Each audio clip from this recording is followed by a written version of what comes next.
தளபதி விஜய் அவர்கள் முதலமைச்சர் ஆனதுக்கு அப்புறமா தான் அவர் நடிச்ச கடைசி படமான ஜனநாயகன் படம் இப்போ ரிலீஸ் ஆக போகுது. சென்சார் போர்ட்ல இருந்துமே அப்ரூவ் கொடுத்துட்டாங்க. படம் எப்ப ரிலீஸ் ஆக போகுது, படத்துக்கு பின்னாடி இருக்க ஒரு சர்ப்ரைஸான விஷயம் என்ன அப்படின்னு பல விஷயங்கள் அபிஷியலா கொஞ்ச நேரத்துக்கு முன்னாடி தான் தெரிய வந்திருக்கு. அதாவது தளபதி விஜய் அவர்களோட கடைசி படமான ஜனநாயகன் படம் ஏகப்பட்ட எக்ஸ்பெக்டேஷனுக்கு நடுவில் ரிலீஸ் ஆகாம போனது பலருக்கும் ஏமாற்றத்தை கொடுத்திருக்கு அப்படின்னு சொல்லலாம். ஏன்னா மலேசியால தளபதி கச்சேரி அப்படின்னு சொல்லிட்டு அவருக்காக ஸ்பெஷல் ஈவெண்ட் எல்லாம் நடத்தி ரொம்ப எமோஷனலா கூட தளபதி விஜய் அவர்கள் பேசியிருந்தாரு. அதாவது சினிமா விட்டு நான் ஏன் விலகிறேன் அப்படின்னு பல பேர் கேட்கறீங்க. சினிமா அப்படிங்கிறது பெரிய கடல், அதுல ஒரு கரையோரமா சின்னதா மணல் வீடு கட்டணும்னு தான் ஆசைப்பட்டேன். ஆனா நீங்க ஒரு மாளிகையா மாத்தி கொடுத்து எனக்கு ரொம்ப சந்தோஷத்தை கொடுத்திருக்கீங்க. 33 வருஷமா ரசிகர்கள் எனக்காக எல்லாத்தையும் பண்ணி கொடுத்திருக்காங்க.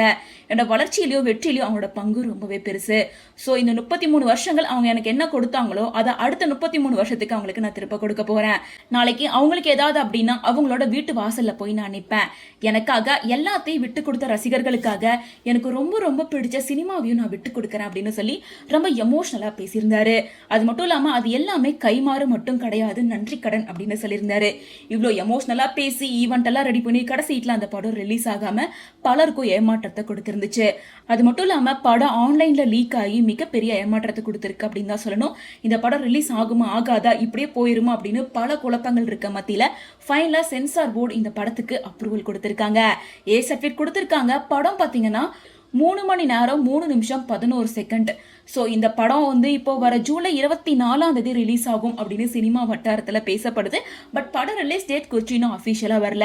24 வரும் அப்படின்றதான் பலரோட எக்ஸ்பெக்டேஷனாகவும் இருக்கு. கிட்டத்தட்ட இந்த விஷயம் 90% கன்ஃபார்ம் பண்ணியிருக்காங்க.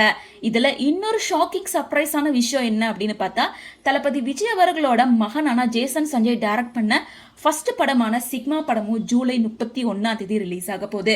அதுக்கு முன்னாடியே ஜூலை 24 ஜனநாயகன் படம், அதுவும் தளபதியோட கடைசி படத்தை ரிலீஸ் பண்ணலான்னு பிளான் பண்ணியிருக்காங்க. ஒரே மாசத்துல அப்பா பையன் 2 பேரோட படமும் ரிலீஸ் ஆக இருக்கு. அப்பாவோட கடைசி படமும் மகனோட முதல் படமும் ரிலீஸ் ஆகுது அப்படின்றனால ஏகப்பட்ட எக்ஸ்பெக்டேஷனுக்கு மத்தியில தான் இந்த 2 படமும் வருது. ஸோ இது பத்தி உங்களோட ஒப்பீனியன் என்ன அப்படின்றத கமெண்ட்ஸ் மூலமா ஷேர் பண்ணுங்க.